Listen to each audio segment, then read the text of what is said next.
Although the cap-and-trade bill moved to the Senate, it was already dead. At first, Lindsey Graham, the independent-minded Republican from South Carolina, took a courageous leadership role in the fight, offering to co-sponsor the legislation with the Democrat John Kerry and the independent Joe Lieberman. Graham, however, feared pressure from his right flank. He warned the Democrats that they had to move fast before Fox News caught wind of the process. As he feared, in April 2010, Fox News attacked him for backing a gas tax. A vitriolic Tea Party activist immediately held a press conference in his home state denouncing him as gay, and a political front group called American Solutions launched a negative campaign against him for his climate stance in South Carolina.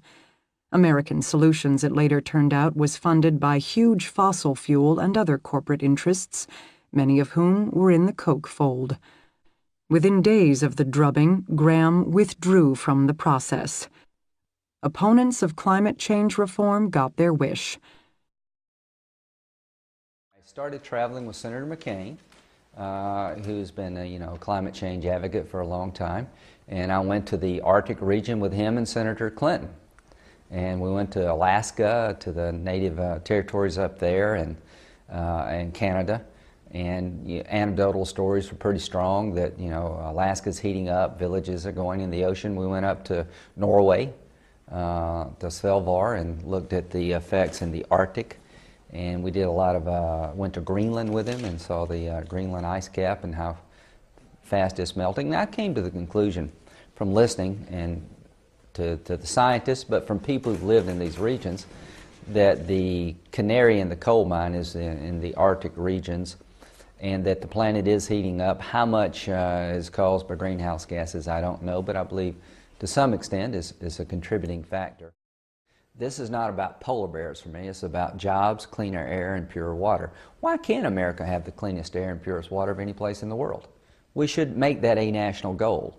That's a good thing, and do it in a way that creates jobs and makes us energy independent. Now, since I'm on Senator Graham's doorstep, I have an announcement to make today that I have thought long and hard about saying to anybody.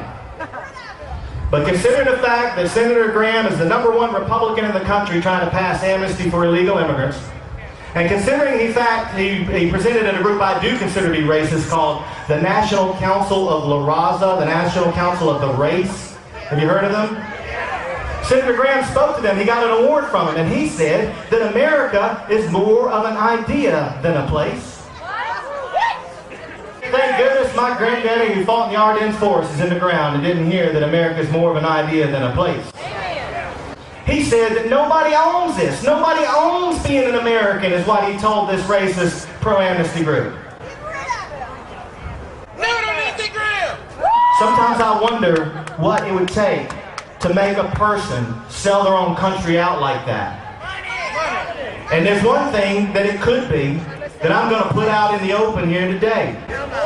It's a secret that Lindsey Graham has. It's no secret in Washington, D.C. The Democrats know this secret.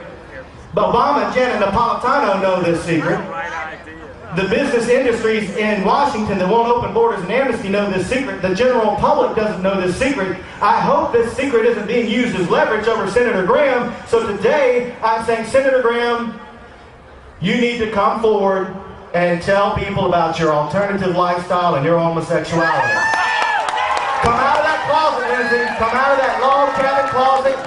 Barney Frank is more honest and brave than you. Because at least we know about Barney Frank, and nobody's going to hold it over his head. And we got to just, and look, I'm a tolerant person. I don't care about your private life, Lindsey. But as our U.S. Senator, I need to figure out why you're trying to sell out your own countrymen, and I need to make sure you being gay isn't it.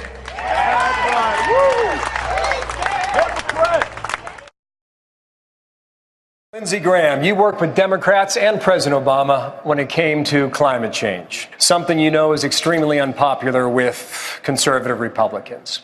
How can they trust you based on that record?